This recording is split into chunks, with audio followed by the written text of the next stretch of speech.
Hello friends, welcome to my YouTube channel सिलाई academy. Friends, आज मैं फिर से हाजिर हूँ एक नई वीडियो के साथ, जिसमें मैं आपको प्रिंसेस कट ब्लाउज़ की थ्योरी समझाऊंगी और इसे ड्राफ्टिंग के थ्रू आपको समझाऊंगी कि इसको आप किस तरीके से कट कर सकते हैं। और फ्रेंड्स, इस ब्लाउज़ की फ़िटिंग बहुत ही अच्छी आती है और बनाने में भी बहुत आसान होता है। तो चलते हैं, जल्दी से वीडियो को स्टार्ट करते हैं। फ्रेंड्स, अगर आपने मेरे चैनल को सब्सक्राइब नहीं किया है तो सब्सक्राइब कर लीजिएगा, बेल आइकन प्रेस कर लीजिएगा, ताकि जो भी मेरी वीडियो है उसका नोटिफिकेशन आप तक जल्द से जल्द पहुँच सके। तो चलते हैं, जल्दी से वीडियो को स्टार्ट करते हैं। और हाँ फ्रेंड्स, वीडियो को पूरा देखिएगा ताकि आपको अच्छे से समझ में आएगी, क्योंकि मेरी जो पिछली वीडियो है उसमें भी आप पूरा वॉच करते नहीं हैं और फिर कमेंट्स में आप लोग पूछते हैं। तो इसके लिए मैं आपसे पहले रिक्वेस्ट करूँगी कि आप प्लीज़ वीडियो को पूरा देखें। ओके फ्रेंड्स, इसके कुछ पॉइंट्स हैं जो मैं आपको पहले समझा देती हूँ। इस ब्लाउज़ को बनाने के लिए 80 सेंटीमीटर से 1 मीटर तक कपड़े की ज़रूरत होती है। जो भी सिंपल ब्लाउज़ बनाने होते हैं उसमें मोस्टली आपको 80 सेंटीमीटर कपड़ा चाहिए होता है। और ये जो साइज़ है ये नाप के अकॉर्डिंग है, बड़ा या छोटा। छोटे साइज़ के लिए कम कपड़े की ज़रूरत पड़ती है और बड़े साइज़ के लिए थोड़ी ज़्यादा की। 1 मीटर तक ये बन जाता है। इसका जो सेकंड पॉइंट है वो है साइज़ के हिसाब से कपड़े को कम या ज़्यादा लेते हैं, जो कि मैंने आपको पहले बता दिया है।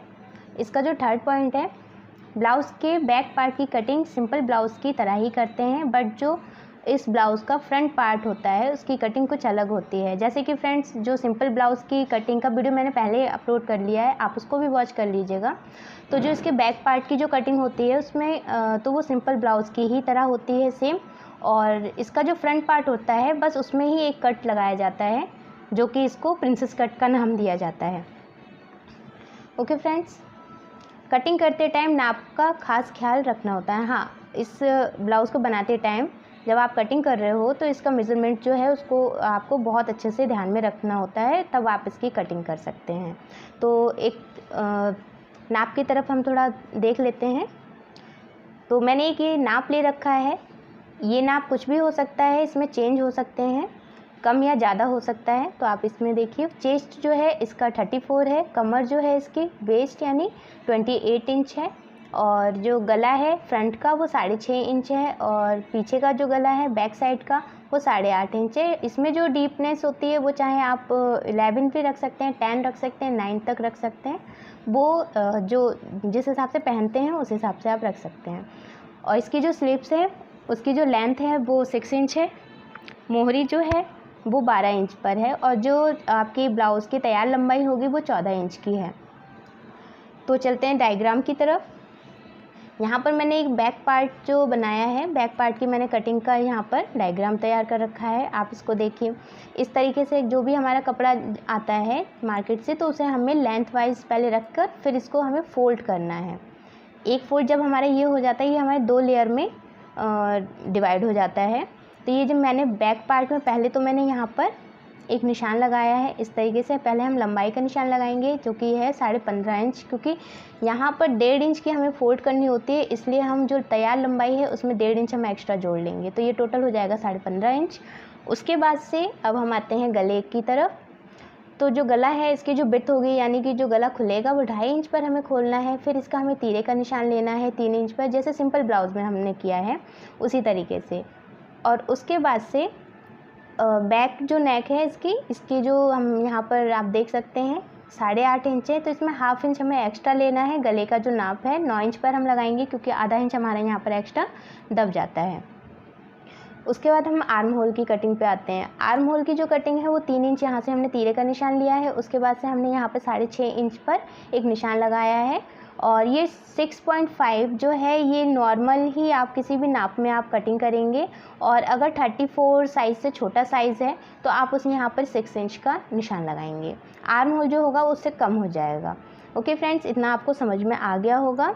उसके बाद से हमें चेस्ट का जो नाप लगाना है यहाँ से यहाँ तक के लिए, जो चेस्ट है उसके लिए वही फार्मूला है जो हमारे सिंपल ब्लाउज़ का है। जैसे चेस्ट के लिए हम क्या करेंगे, 34 का हाफ़ करेंगे। उसके बाद से यहाँ पर 2 इंच का हमें मार्जिन रखना है। जो भी आपका चेस्ट का साइज़ हो उसमें आपको उसका हाफ़ कर देना है, और उसके बाद उसमें आपको 2 इंच जोड़ देना है, यानी 1/4 आप इसमें लगा सकते हैं निशान। कमर के लिए भी आपको इसी तरीके से करना है। कमर के निशान के लिए भी आपको इसी तरीके से लगाना है। इसका आप 1/4 कर दीजिए। सॉरी फ्रेंड्स, यहाँ पर ये 1/4 आएगा क्योंकि ये 4 लेयर तैयार होगी इसलिए। ओके, कमर के लिए भी 28 का 1/4 करेंगे और उसमें प्लस 1 इंच कमर पे हम एक प्लेट डालते हैं, उसके लिए हमें एक्स्ट्रा लेना है। उसके बाद हमें 2 इंच इसमें एक्स्ट्रा लेना है। बस इतनी ही आपको यहाँ पर निशान लगाना है। और ये जो आर्म होल पर जो निशान है, बैक साइड जब भी हम लगाएंगे तो यहाँ से यहाँ तक की दूरी जो हम लेंगे वो 1.5 इंच लेंगे। उसके बाद से एक राउंड सा शेप देंगे ताकि ये आर्म होल के शेप में आ जाए। ओके फ्रेंड्स, ये हमारा हो गया बैक पार्ट की कटिंग। ये बहुत ही सिंपल है। अब हम आ जाते हैं फ्रंट पार्ट की कटिंग पर। यहाँ पर थोड़ा सा आपको ज़रूरी है थोड़ा सा समझना। फ्रंट पार्ट की कटिंग करते टाइम पहले जब हम बैक पार्ट की कटिंग कर लेते हैं, उसके बाद से जो कपड़ा हमारा बच रहा है उसके अंदर हमें ये फ्रंट पार्ट की कटिंग करने के लिए जो आधा इंच हमें यहाँ से यहाँ थोड़ा सा एक्स्ट्रा छोड़कर हमें निशान लगाना होता है, क्योंकि इसमें हमें आई और हुक लगाने होते हैं, इसलिए आधा इंच हमें एक्स्ट्रा छोड़ देना है कपड़े का। उसके बाद से फिर हमें, जैसे हमने बैक पार्ट में हमने ये बिट का निशान लगाया था गले का, और आगे का जो नेक है वो 6.5 इंच पर तैयार है, तो हमें इससे 7 इंच लेना है। मैंने पहले बताया ये आधा इंच यहाँ से दब जाता है। इस तरीके से 7 इंच के हम गला बनाएंगे और उसके बाद से फिर हम आर्म होल का निशान लगाएंगे। आर्म होल हमारा यहाँ पर तीरा, ये आप देख रहे हैं तीरा यहाँ 3 इंच है, तो यहाँ से यहाँ जो है आर्म होल हमारा 6.5 इंच होगा। और जो इसकी गहराई होगी आर्म होल पे हमें देने के लिए, यहाँ हमने दिया था 1.5 इंच पर, यहाँ हम देंगे 1 इंच पर। ओके फ्रेंड्स, यहाँ से यहाँ इंची टेप आप रखोगे और यहाँ से यहाँ 1 इंच की दूरी पर आप लेके इसको हम गुलाई दे देंगे। ओके फ्रेंड्स, इतना क्लियर हो गया होगा। अब हम आते हैं लेंथ पर। लेंथ सेम इसी की तरह होगी, बट इसमें 1/2 इंच और आप एक्स्ट्रा जोड़ दीजिएगा, क्योंकि जो फ्रंट पार्ट होता है वो थोड़ा सा ऊपर की तरफ खिंचता है। तो यहाँ जैसे हमने 15.5 लिया है, आप यहाँ पर 16 इंच पर पूरी इसकी जो लंबाई है कट करने के समय आप 16 इंच ले सकते हैं। ओके, अब यहाँ पर आप ये डॉट डॉट देख रहे हैं। डॉट डॉट मैंने इसलिए लगाया है कि यहाँ से हमें इंची टेप रखकर 9.5 इंच पर एक निशान लगाना है जो हमारा सेंटर पॉइंट होगा, और उसके बाद से एक हमें प्लेट की निशान लगाना है। यहाँ पर सीधी लाइन हम एक ड्रॉ कर लेंगे, यहाँ से जो पॉइंट आएगा, और यहाँ जो पॉइंट आएगा यहाँ से यहाँ तक 4 इंच पर लगाना है हमें निशान।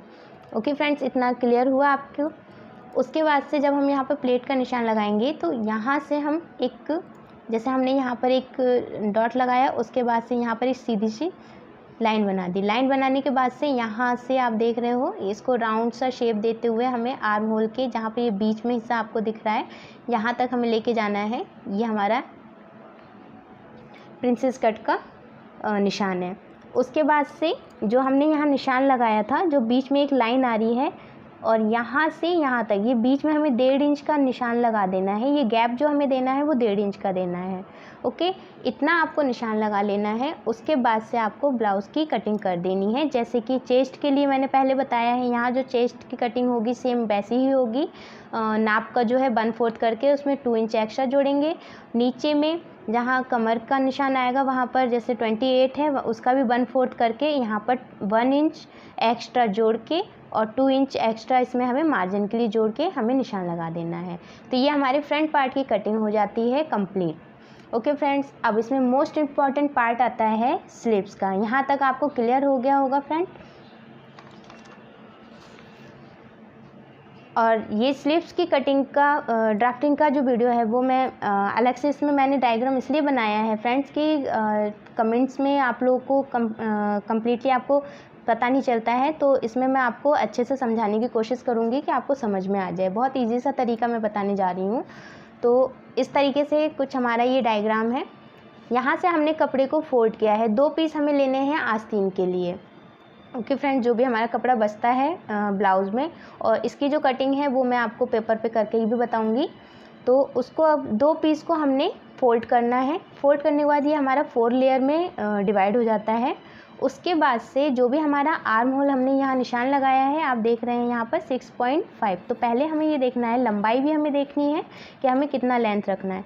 तो लेंथ हमारी जो आ रही है वो है 6 इंच पर। तो यहाँ से यहाँ तक हमें ये देखना है 6 इंच नाप कर, उसके बाद हमें 1.5 इंच एक्स्ट्रा इसमें मार्जिन के लिए जोड़ना है।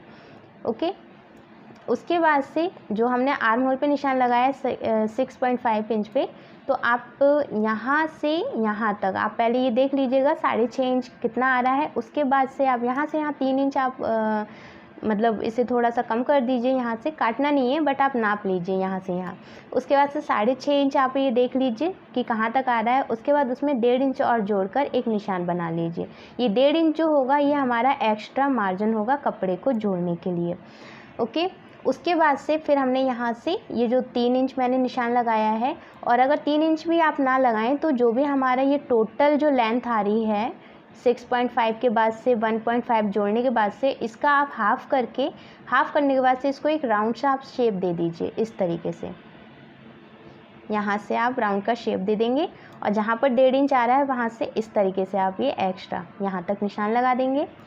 यहाँ से यहाँ 3 इंच आप गैप दे देंगे। ओके फ्रेंड्स, इतना समझ में आया होगा आपको। उसके बाद से जो हमारी मोहरी है, मोहरी हमारी 12 इंच आ रही है, तो उसका भी हम हाफ़ करेंगे 12 का, तो यहाँ पर 6 इंच आएगा। 6 इंच में 1.5 इंच हमें और एक्स्ट्रा जोड़ना है, तो ये हमारा यहाँ पर मार्जिन हो जाएगा सिलाई के लिए। यहाँ पर ये हमारी सिलाई आएगी, ये इतना कपड़ा हमारा कट होगा। ओके, इस तरीके से ये हमारे स्लीव्स की कटिंग हो जाती है। और इसको जब हम खोलते हैं, जैसे कि ये हमने इस तरीके से फ़ोल्ड किया है, फ़ोल्ड करने के बाद जब हम खोलते हैं तो ये जो हिस्सा है इसके अंदर हमें 1 इंच की गहराई और देनी होती है फ्रंट पार्ट के लिए। ओके फ्रेंड्स, इतना आपको क्लियर हो गया होगा। आई होप कि आज की वीडियो आपको अच्छे से समझ में आई होगी, और आज की वीडियो आपको कैसी लगी आप मुझे कमेंट करके ज़रूर बताइएगा। तो मिलती हूँ फ्रेंड्स नेक्स्ट वीडियो में। Thanks for watching.